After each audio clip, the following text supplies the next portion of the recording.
नमस्कार, मैं छत्तीसगढ़ अखबार के यूट्यूब चैनल इंडिया आजकल के स्टूडियो से सुनील कुमार। बड़ी तकलीफ की खबर है कि बाजार में बिक रहे, सरकारी सप्लाई में इस्तेमाल हो रहे, सरकारी अस्पतालों से दिए जा रहे कफ सिरप से बच्चों की मौत हो रही है। मध्य प्रदेश, राजस्थान, महाराष्ट्र, 3 राज्यों में अभी मौतें हुई हैं कफ सिरप से। हालत ये हो गई है कि जांच के लिए जब इस कफ सिरप को भेजा जा रहा है तो लैब की रिपोर्ट आ रही है कि इसमें नुकसानदेह नहीं है कुछ। कफ सिरप में आमतौर पर कंपनियां जो एक रसायन मिलाती हैं जिसकी वजह से किडनी फेल हो जाती है। अभी जो बच्चे मरे हैं किडनी फेल होने से मरे हैं। आप समझिए इस बात को, छोटे छोटे बच्चे किडनी फेल होने से मर रहे हैं। ये कफ सिरप लेने के बाद की मौत है। सरकारें लैब की रिपोर्ट पे भरोसा कर रही हैं कि इसमें वो दवाई नहीं है, तो एक बैच हटा दो, एक ब्रांड को कुछ समय के लिए रोक दो। हालत ये हो गई कि केंद्र सरकार को अभी एक सलाह जारी करनी पड़ी है राज्यों के लिए, डॉक्टरों के लिए। 2 साल से कम उम्र के बच्चों को कफ सिरप न दें। अभी आप समझ रहे हैं, आज पूरे देश में वायरल फीवर फैला हुआ है, वायरल इन्फेक्शन फैला हुआ है, सर्दी खांसी बुखार। मैं खुद 3 हफ्ते से ज़्यादा वायरल इन्फेक्शन में पड़े रहा, आपके सामने खांस खांस के बोलता था और मेरे एडिटर जो हैं खांसी को निकाल कर आपके सामने रखते थे। 2 साल से छोटे बच्चों को अगर सिरप नहीं देंगे तो क्या देंगे? टैबलेट और कैप्सूल देंगे उनके गले से? आप सोचते हैं उतर पाएगा? देश की हालत इतनी खराब है, दवाइयाँ जो है उनके ऊपर भरोसा नहीं रह गया है। छोटे बच्चों के कफ सिरप से उनकी किडनी फेल हो रही है। लैब जो हैं, लैब रिपोर्ट दे रही हैं इसमें नुकसानदेह कुछ नहीं है। लैब का हाल बतलाऊं आपको मैं क्या रहता है। एक कांग्रेस के नेता थे छत्तीसगढ़ के, सहकारी आंदोलन के बड़े नेता थे, बैंकों में कोऑपरेटिव बॉडीज पे उनका कब्जा रहता था, अर्जुन सिंह के करीबी नेता थे। उनको शौक हुआ कोई डिग्री वगैरह लेने का, तो एग्ज़ाम देने के लिए बैठे। जिस कॉलेज में एग्ज़ाम दे रहे थे ये अर्जुन सिंह के करीबी नेता थे, तो विद्याचरण के करीबी लोग नज़र लगा कर बैठे थे, नज़र गड़ा कर बैठे थे इस आदमी के ऊपर। उनको शक था कि ये सीधे सीधे पास होने लायक मेहनत तो नहीं करेगा, ये कांग्रेस का है, इतना मेहनत से क्यों पास होगा। तो उसने, केवल कांग्रेस से मेरी शिकायत नहीं है, कोई भी नेता क्यों मेहनत करके पास होंगे। तो नज़र जमा के बैठे थे और इस आदमी ने बाद में कॉपी बदल दी। जब कॉपी जमा करनी रहती है कॉपी बदल दी, तो विद्याचरण के लोगों ने वहाँ पे हंगामा किया, तो उसकी रिपोर्ट हुई। उस कॉपी को हैंडराइटिंग एक्सपर्ट को भेजा गया, तो कांग्रेस के नेता जाके हैंडराइटिंग एक्सपर्ट के पास से रिपोर्ट ले आए कि ये इन्हीं की लिखावट है। बाद में उन्होंने खुद ही मुझको बताया कि मैंने ऐसे बदल दी थी कॉपी, फिर जाके हैंडराइटिंग एक्सपर्ट को मैनेज कर लिया था, खुद ही बताया था मुझको। आज इस दुनिया में नहीं है, जहाँ भी रहें सुख से रहें। जिसको सुन रहे होंगे तो मेरे ऊपर कुछ हमला वगैरह ना करें। तो मैं हिंदुस्तान के कफ सिरप की बात देख रहा हूँ। आपको दूसरी बात और बताता हूँ। ये तो बच्चों के लिए बनाया गया कफ सिरप है, मौत होने पे ही खबर बनती है। किसी बच्चे की किडनी पे असर होने लगा, किडनी खराब होने लगी, वो खबर नहीं बनेगी। 4 महीने 6 महीने बाद अगर किडनी खराब हो गई तो उसको कफ सिरप से कोई नहीं जोड़ेंगे। कफ सिरप के तुरंत बाद कफ सिरप चलते चलते मौत हो गई और सिम्टम्स बता रहे हैं कि किडनी अफेक्ट हो गई थी, तो खबर बन रही है ये, तो हंगामा मच रहा है।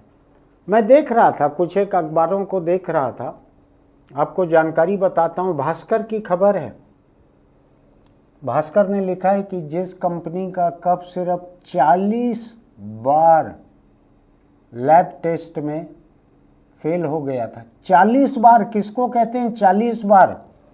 आपको मालूम है 40 बार अगर कोई बच्चा फेल हो जाए किसी क्लास में तो वो पढ़ नहीं सकता आगे, या पढ़ नहीं सकती।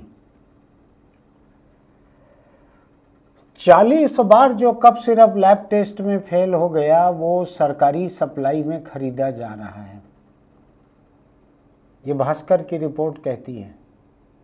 तो जो देखरेख करने वाली, निगरानी करने वाली कमेटियां बनी हैं, सरकारी लैब है, उन सबको छोड़कर ये कफ सिरप जो है एक प्राइवेट लैब से रिपोर्ट ले आया है कि ये ठीक है। मैं तो सरकारी लैब की रिपोर्ट, सरकारी हैंडराइटिंग एक्सपर्ट की रिपोर्ट बतला रहा हूं आपको कैसे फर्जी बन जाती है। जिस देश में दवाइयों का ये हाल है कि 40 बार कफ सिरप जो फेल हो गया है वो सरकारी योजना में खरीदा जा रहा है क्योंकि एक प्राइवेट लैब से सर्टिफिकेट ले आया कि ठीक है ये। मैं जिस इलाके में हमारा अखबार है ये, चारों तरफ मुझको रोज सवेरे कफ सिरप की खाली बोतलें पड़ी मिलती है नालियों में। क्या है मालूम है आपको? नशा है। कफ सिरप में नशा होता है तो लोग, शायद दारू से सस्ता बिकता होगा या नशा ज़्यादा होता होगा। इधर दवाई मार्केट भी है, मैं नहीं जानता वो कहाँ से खरीदते हैं कफ सिरप को लोग, नशेड़ी लोग। रात को दिख जाते हैं मुझको, कई बार मैं रोकता टोकता हूँ तो कुछ खतरा भी लगता है। आजकल चाकूबाजी ज़्यादा होती है, इसलिए कितना रोकूं उनको और कितना रोकूं अपने आप को। पुलिस जो है दर्जनों जगह लोगों को कफ सिरप बेचते हुए पकड़ती है, गाड़ियों में कफ सिरप ले जाते हुए पकड़ती है। मुझको एक आशंका है, आपको बताता हूँ। बड़े लोगों के लिए, नशे के लिए कफ सिरप कंपनियां अलग बैच बनाती होंगी और उसको 2 नंबर के बाजार में ऐसे ही भेजती होंगी, नकली बिलिंग होती होगी और वो नशे के लिए ही बिकता होगा और ज़रूरत से ज़्यादा तगड़ा होगा। और किडनी खराब होता होगा तो दरुआ की किडनी तो वैसे ही खराब हो जाती है, किसी को ज़्यादा हैरानी नहीं होगी। कोई अकेला कफ सिरप थोड़ी पीता होगा, कभी दारू भी पी लेता होगा, कभी कफ सिरप पी लेता होगा। लेकिन मैं आपको थोड़ी सी जानकारी और देता हूँ। 2022 में गाम्बिया, अफ्रीकी देश है, वहाँ पे करीब 70 बच्चे मर गए भारत से गए हुए कफ सिरप से। 70 बच्चे। WHO, विश्व स्वास्थ्य संगठन ने इस पर हैरानी जाहिर की थी, भारत को लिखा था। भारत सरकार ने कंपनियों की जांच की थी और यहाँ पे सब कुछ सही पाया गया था। लैब तो समझ गए ना आप मैं जो क्या बोल रहा था, इधर सब सही पाया गया, उधर बच्चे थोक में मर गए हिंदुस्तानी कफ सिरप से। उज्बेकिस्तान, 2022 में 64 से ज़्यादा बच्चे मर गए उज्बेकिस्तान में, हिंदुस्तानी कफ सिरप था। इंडोनेशिया, 2022 में 200 बच्चे मर गए। एक सिरप में 99% तक DEG नाम का रसायन मिला था, जो कि औद्योगिक सॉल्वेंट है, जो कि औद्योगिक रसायन है। वो बच्चों के कफ सिरप में 99% मिला था DEG। इसका पूरा नाम थोड़ा लंबा है, मैं आपके ऊपर बोझ नहीं डालना चाहता, लेकिन फिर भी डाई एथिलीन ग्लाइकॉल 99%। 4 महीने में, 2022 में 4 महीने में 300 से ज़्यादा बच्चे मारे गए थे ये 3-4 देशों में। और प्रोपाइलिन ग्लाइकॉल की जगह जो मिलाना चाहिए था कफ सिरप में, उसकी जगह डाई एथिलीन ग्लाइकॉल मिला दिया गया, जो इंडस्ट्रियल रसायन है। अब देश के भीतर हुआ है जगह जगह, मध्य प्रदेश, राजस्थान और महाराष्ट्र इन 3 राज्यों में। तमिलनाडु में सरकार ने जांच की रिपोर्ट 24 घंटे के भीतर बुला ली, वहीं फैक्ट्री है एक। 24 घंटे में रिपोर्ट बुला ली, फैक्ट्री को बंद कर दिया। 24 घंटे में रिपोर्ट बुला ली, फैक्ट्री को बंद कर दिया। इधर मध्य प्रदेश में जाने कितना समय हो गया है, रिपोर्ट नहीं आई है। आज सुबह तक की खबर थी। क्या किया जाए इस देश का, आप थोड़ा सोच के बताइए। ये तो वो हाल है उन दवाइयों का जिससे तुरंत मर गए बच्चे और किडनी पे असर हो गया। ढेर सारी ऐसी दवाइयाँ रहती है जिनका असर धीरे धीरे होता है या असर नहीं होता है। ढेर सारी ऐसी दवाइयाँ रहती है। एक और बात बताता हूँ आपको, इसके साथ साथ एक दूसरी बात भी खतरनाक है। मैंने बहुत पढ़े लिखे लोगों को देखा है जो ग्रेजुएट हैं, पोस्ट ग्रेजुएट हैं, अच्छी खासी नौकरी में है या अपना कारोबार है, 50,50,000 रुपए महीने की जिनकी कमाई है, उनको मैं देखा मेडिकल स्टोर में चले जाते हैं, बतलाते हैं कि 8 साल के बच्चे को लूज मोशन हो रहा है, कोई दवाई दे दो। मेडिकल स्टोर वाला दवाई दे देता है निकाल के। कुछ गरीब लोग मजबूरी में जाते हैं कि डॉक्टर आजकल जनरल प्रैक्टिशनर जो हैं वो 300 रुपये तक फीस लेने लगे हैं, तो नहीं उतना खर्च उठा पाते बहुत सारे गरीब लोग। सरकारी अस्पताल में जाएं तो बहुत सारा टाइम लगता है।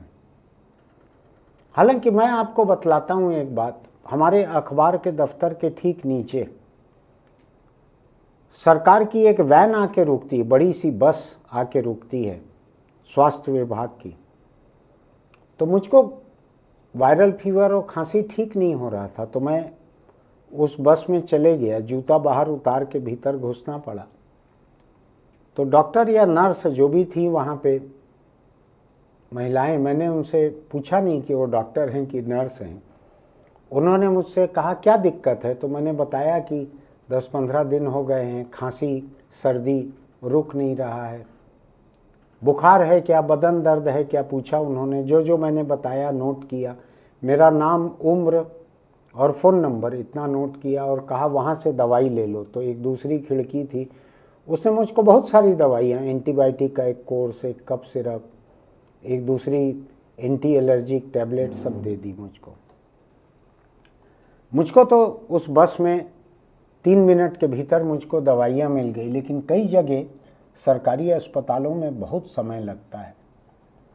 तो बहुत सारे जो कामकाजी माँ बाप रहते हैं, कहीं नौकरी पे जा रहे हैं, कहीं माँ बाप दोनों मजदूर हैं, कहीं परिवार में और कोई नहीं है, एक सदस्य दूसरे शहर में है, यहाँ पे एक सदस्य के भरोसे परिवार चल रहा है, तो ये लोग मेडिकल स्टोर पे जिंदा रहते हैं, वहाँ पूछते हैं दवाई। मैंने कई लोगों को देख लिया, इतने साल का लड़का है या इतने साल की लड़की है, उसको ऐसा ऐसा हो रहा है तो दवाई दे दो।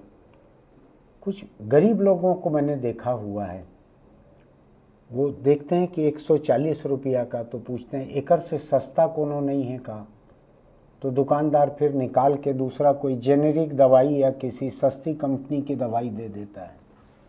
और मैं बताऊं आपको, कानून के हिसाब से तो फार्मेसी का जानकार रहना चाहिए जो दुकान को चला रहे हैं, लड़का रहे या लड़की रहे, आदमी औरत जो भी रहे।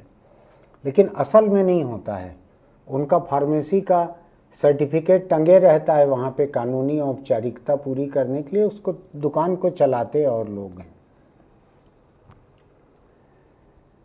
तो मैं थोड़ा सा परेशान हूँ कि एक दुकानदार जिसका खास मकसद है कमाई, खांसी के लिए खांसी की ही दवाई देते होंगे, लेकिन ऐसी दवाई देते होंगे जो उनके पास मौजूद है, जो ज़रूरी नहीं है कि सबसे अच्छी हो उन सिम्टम्स के लिए, लेकिन उनके पास वही है तो उसको खपा देते होंगे। फिर उनके पास 2 हैं, एक में उनका प्रॉफिट ज़्यादा है, घटिया दवाई में प्रॉफिट हमेशा ज़्यादा रहता है, तो उसको खपा देते होंगे। मैं बहुत ज़्यादा रिसर्च करके आपके ऊपर बोझ डालना नहीं चाहता हूँ, इसलिए मैंने बहुत सारे डॉक्टरों से भी बात नहीं की है। मेरा खुद का जो देखा हुआ है, समझा हुआ है, मैं उसी से बात कर रहा हूँ। अलग अलग देशों के बारे में कुछ मैंने ये पढ़ लिया है, वो बतला रहा हूँ आपको। इस देश की हालत ये हो गई है कि 2 साल से कम उम्र के बच्चों को कफ सिरप देने से केंद्र सरकार ने सलाह दी है कि मत दीजिए। 2 साल से छोटे बच्चे जो ले सकते हैं वो सिरप ही ले सकते हैं, वो गोली नहीं ले सकते, कैप्सूल नहीं ले सकते। क्या हालत हुई है उनकी, सोचिए आप। उतने छोटे बच्चे इनहेलर भी नहीं ले सकते, उनको सांस खींचना नहीं आता, सांस रोकना नहीं आता।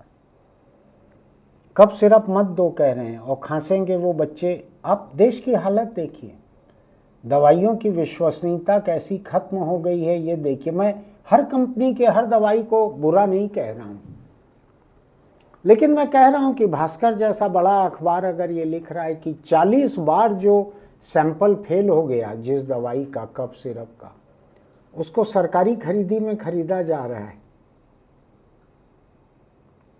आप अपने पैसे से अपने घर के लिए दवाई खरीदें और आपको पता लग जाए कि ये दवाई जो है 40 बार घटिया, फर्जी, नकली, मिलावटी, बेअसर साबित हो चुकी है, तो क्या आप उसको खरीदेंगे? लेकिन सरकार खरीदती है, हमारे पैसे से ही खरीदती है सरकार, हमारे नाम पे खरीदती है। न खरीदे, कह दे कि भाई ये हम आपके खाते में डाल देंगे 200 रुपया, आपके बच्चे को सर्दी बुखार रहेगा तो हम 200 रुपया खाते में डाल देंगे, जाके दवाई खुद खरीद लो। तो भी गरीब लोग कौन सी दवाई खरीदेंगे? जो दुकानदार देंगे उसको खरीदेंगे। मैं मेरे राज्य का हाल बतला रहा हूं, जो दूसरी जगहों पे भी होगा सरकारी खरीदी का। घटिया दवाई, नकली दवाई, मिलावटी दवाई, बेअसर दवाई, सब तरह की दवाइयां आ रही हैं। मैं लेके आ गया दवाई, मुझको नीचे जो दी, एक कफ सिरप की बोतल थी, एक एंटी एलर्जिक टैबलेट की 5 टैबलेट की स्ट्रिप थी, एक एंटीबायोटिक था। मैंने क्या किया उसका मैं अभी यहाँ पे चर्चा करना नहीं चाहता, फेंका नहीं उसको, लेकिन मैं आपसे समझना चाहता हूँ कि क्या इस देश के लिए, जो कि दुनिया का दवाइयों का एक सबसे बड़ा सप्लायर है, सबसे बड़ा सप्लायर है दुनिया का एक,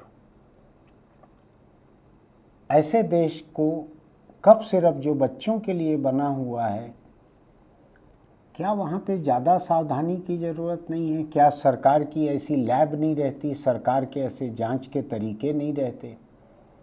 क्या किया जाए? मैं अफ्रीका का बच्चा, इंडोनेशिया का बच्चा और हिंदुस्तान का बच्चा, इसमें कोई फ़र्क नहीं कर रहा हूँ। उज़्बेकिस्तान का बच्चा भी मुझको उतना ही प्यारा है जितना मुझको हिंदुस्तान का महाराष्ट्र, राजस्थान या मध्य प्रदेश का बच्चा प्यारा है। सभी बच्चे एक जैसे हैं। तो जो दुनिया भर में दवाई जाती हैं भारत से बन के, अगर वो घटिया हैं, जहरीली हैं, मिलावटी हैं, औद्योगिक रसायन डाल दिए गए हैं उसमें, किसके ऊपर जिम्मेदारी आती है? आप बतलाएं मुझको। जो रेगुलेटरी अथॉरिटी हैं ये भी सरकार के पैसों से चलती हैं, उनकी अलग जिम्मेदारी रहती है, सरकार की अलग जिम्मेदारी रहती है, राज्यों की अलग जिम्मेदारी रहती है। मैं एक और खबर पढ़ रहा था, ये रायपुर के अखबार पत्रिका की खबर है। इसमें लिखा है कि छत्तीसगढ़ में जवाहरलाल नेहरू मेडिकल कॉलेज, जो कि सरकार का सबसे बड़ा मेडिकल कॉलेज है, उसमें अभी 3 महीने पहले मेडिसिन वार्ड में कुछ मरीजों को चक्कर आ रहा था। मरीजों की शिकायत अस्पताल प्रबंधक तक पहुंची। इसके बाद सिरप, खांसी का सिरप, कफ सिरप, उसको सप्लाई करने वाली छत्तीसगढ़ मेडिकल सर्विसेज कारपोरेशन, ये कारपोरेशन जो है, मैं आपको बतलाता हूँ, ये दवाइयाँ और मेडिकल इक्विपमेंट खरीद के सरकारी अस्पतालों को सप्लाई करने वाला कारपोरेशन है। ये कारपोरेशन अकेला इस बात का सबूत है, अकेला इस बात का सबूत है कि कोई ईश्वर नहीं है, कोई नर्क नहीं है।